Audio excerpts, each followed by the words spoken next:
Stone circles, pyramids, great walls, even sandcastles. Humans have always loved to build things. And though they have many building materials to choose from, none is more popular than concrete. Thanks to its unique strengths, it's the most widely used solid material in the world. In fact, concrete, together with other man-made materials, now weighs more than all the plants and animals on Earth combined.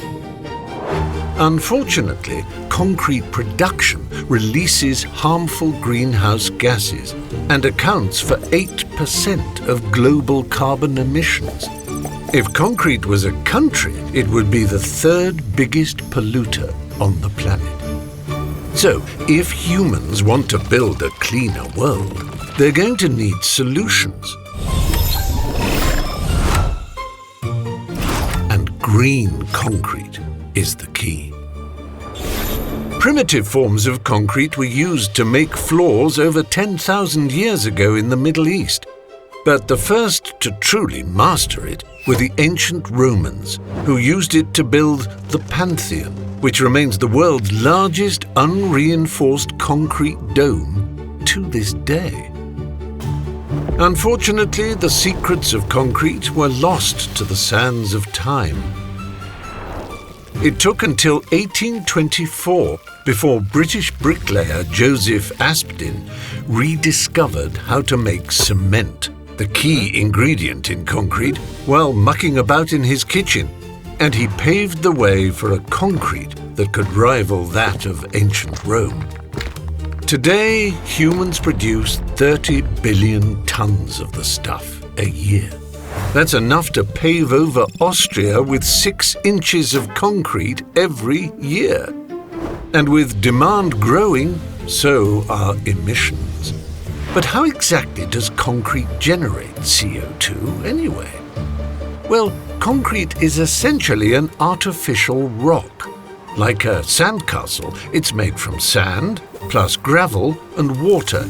But add cement, the magic ingredient that binds it all together, and the mixture becomes solid as a rock. Unfortunately, cement also creates nearly all the emissions. To understand why, we need to look at how it's made. The recipe is remarkably simple, but the process is quite complicated.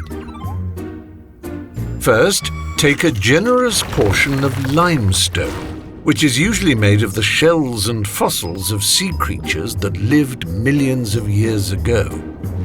It contains the calcium needed for cement, as well as a store of trapped carbon. To access the calcium, you crush it up and then add a dash of clay and a sprinkle of sand. This mixture is then preheated and fed into a rotary kiln to mix them together at a sizzling 1,450 degrees Celsius until the limestone burns. This forms a calcium-rich material called clinker. But burning fossilized sea creatures releases a lot of CO2, and because fossil fuels are burned to generate the heat, even more CO2 is produced. Still following? We are here.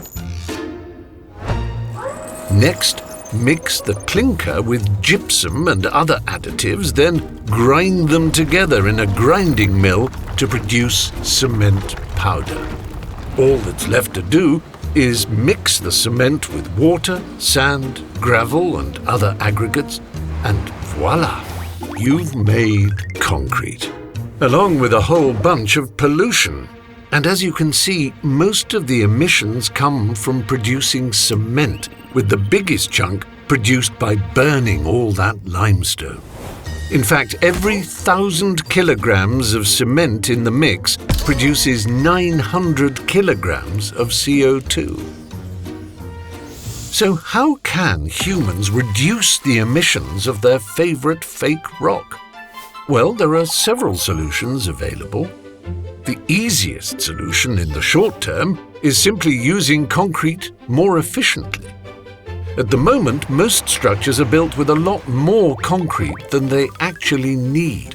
So many architects are now optimizing designs to use less concrete, lowering demand and reducing emissions. Efficiency is also improved by crushing up old concrete and reusing it in new concrete mixtures. And exciting new technologies like electric recycling are also being tested. This uses renewable electricity in an electric arc furnace to recycle both concrete and steel together, reducing the emissions of steel making and creating cement in the process.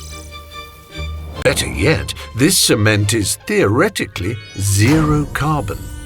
While this is a huge improvement, the human appetite for concrete is so large that recycled concrete is just never going to meet demand. The next strategy is to replace the fossil fuels needed for production. Grinding mills can be powered by clean, renewable electricity from wind and solar. But it's difficult to use electricity alone to reach the toasty temperatures of a kiln. So alternative fuels like green hydrogen or sustainable biomass can be used. By eliminating the need for fossil fuels like coal, these alternative fuels can make a big dent in CO2 emissions. But unfortunately, there are a few problems. Biomass is mainly derived from wood and obtained by cutting down trees, making it hard to produce sustainably. And while green hydrogen has promise, producing enough requires a massive expansion of the renewable electricity needed to make it. So, for the time being, these solutions are a long way from making a serious impact. And even with these fuels powering the kiln, you still have to burn limestone, which is responsible for over half the emissions of cement production. Clearly, humanity still needs other methods. Carbon capture is often hailed as the answer. Used to catch the CO2 as it is released and store it underground, it can reduce emissions, but it can't catch them all. Worse, it's difficult and extremely pricey to capture, transport, and store all that carbon, and it's not always that effective. But what if some of that CO2 could be used in concrete production itself? Enter carbon curing. This popular method involves pumping some of the captured CO2 back into the concrete during mixing, where it becomes chemically embedded, potentially strengthening the concrete and lowering its costs. It's a neat solution, but it can only deal with a fraction of the emissions from cement production. So, to truly achieve green concrete, humans are changing the recipe. And one of the best ways they are doing this is by adding ingredients called SCMs to replace some of the polluting cement. These are made with fine powdery materials like fly ash from coal plants or slag from the steel industry. Since these are both waste products, this helps clean up the environment too. And because SCMs reduce the amount of cement that's needed, they can lower emissions by between 15 and 40%. Better yet, they also improve concrete's strength and durability. Unfortunately, on their own, they can never replace cement entirely, but there is a solution. An alkaline solution. If you take substances like the industrial waste products used for SCMs and mix them with alkaline solutions, it's possible to create a binding agent that can replace cement entirely. And because you don't need to dig, crush, grind, or burn the ingredients for conventional cement, the resulting concrete can reduce emissions by up to 90%. It's called Alkali-Activated Concrete. And although it has yet to be deployed at scale, it's already being used around the world. Humans love building things more than ever, building an area the size of Manhattan every 3 days. But can they do this without heating the planet? Well, yes. By investing in research and development, deploying the full range of available solutions, and by expanding renewable electricity generation to support them, humanity can finally perfect the recipe for green concrete and build a zero-carbon future.